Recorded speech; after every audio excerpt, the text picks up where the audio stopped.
Alright, so summary for Time Stories. I almost said Ashes because we were just talking about Ashes, Rise of the Phoenix Born. But anyway, so Time Stories. First let's get the obvious complaint out of the way. You can only play through it once, really. Which is an absolutely legitimate complaint and is going to be a deal breaker for some people. You know, this game averages like $40-45, give or take. And for that, you're going to get anywhere from probably 3 to 6 or 7 playthroughs of the base game scenario before you're pretty well done with it. However, you're going to desperately want to introduce it to other people and watch them try and solve the case and stuff, and you're sitting there going, I know everything, and you're stupid. And you can get a lot of enjoyment out of it that way, but it is a simple fact that once you're done with it, it's going to be a while before you can play it again, however long it takes you to forget stuff. So I can play it the next day. And that is an absolutely legitimate concern. It is a disposable game, essentially. You know, a legacy game in some respects. In fact, really is a legacy game because, you know, learning from your past experiences is how you finish the game. But fortunately, you don't tear everything to pieces. Yeah, that's always nice. Yes. So you could theoretically play it and then trade or sell it away, but I have a feeling that after you've played it, you're going to want to keep it, and you're going to want to start buying the cases, because it is addictive. Oh my goodness. You sit down to do one playthrough, and then you decide to do one more, because you really want to check out the kitchen. You didn't get there last time, you want to see if maybe there's something interesting, and it really sucks you in. The story. When you get into the kitchen, and then you're ambushed by blue monkeys. Right. That's a legitimate concern. Yeah, we should definitely clarify. Trick Track is very much a goofy little test scenario. The actual game is much more involved, you know, much more serious. And there's a lot less rooms that are just nothing interesting is here. In fact, in the asylum, there are quite a few rooms you visit where at first you think, this is stupid, why'd I even go here? And then later on you realize, oh, that's why I needed to go there. Well, gotcha. Yeah, better go back.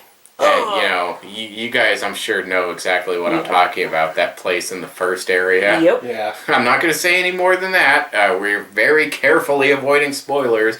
We sat all day snipping out cards and such to avoid spoiling you. But yeah, you'll understand when you play it. So you should feel pretty spoiled. Absolutely should. It is wonderful. Absolutely so wonderful. Awesome. It's right up there with Pandemic Legacy for my favorite game so far of the Legacy category. It just, wow. It really, really blows you away. It is the purest example of actual deduction out there. I mean, it's bar none pure deduction. That's what you are doing. Figuring things out. Solving a mystery. And it does it in a fantastically immersive way. Very, very light and simple rule set with, you know, incredible complexity to it. It's so simple to sit down and teach somebody this game. You can do it in moments. But the play is just intense. I mean, it is wonderful. You're watching that clock tick down going, okay, I know if I can just get to this next room, then I'll learn the things I need to know for the next time around, because I'm not going to do it this time, but next time oh man, it is absolutely wonderful. You know, again, you've really got to contend with that disposable aspect, because, you know, $40 to play through it a handful of times is an investment, but once you have the core set, you can just get the little story packs for, you know, $20 or something like that. Or you can print and play. There are a few. Other In fact, scenarios this is a game would be pretty simple, I would imagine, to make your own little scenarios for. You know, you don't have to worry about fancy graphics necessarily. But yeah, like for this one, it looks like there's a couple of spots where they used real pictures. I know we are going to get some YouTube comment complaining about people interrupting me. I'm so sorry. It's all good. It's more that jerk. That guy. They can't see you dance. I know. That's the great thing. They can't see you dance. Anyway, Yeah, no, I'd say that about sums it up quite nicely. The pieces are large and unnecessary, but so cool. Yeah. I love these huge white cylinders. With their colored stickers. And I mean, just the fact that they released this crazy print and play scenario so that people could do things like this, could demonstrate the game without ruining it for people. It just shows that extra touch of class that I just love to see out of companies. Right. So, this one gets a wholehearted recommendation. It is well worth it. Very, very cool. If you're on a particularly tight budget, then, maybe just see if you can play it somewhere. Get your friends to buy it or something.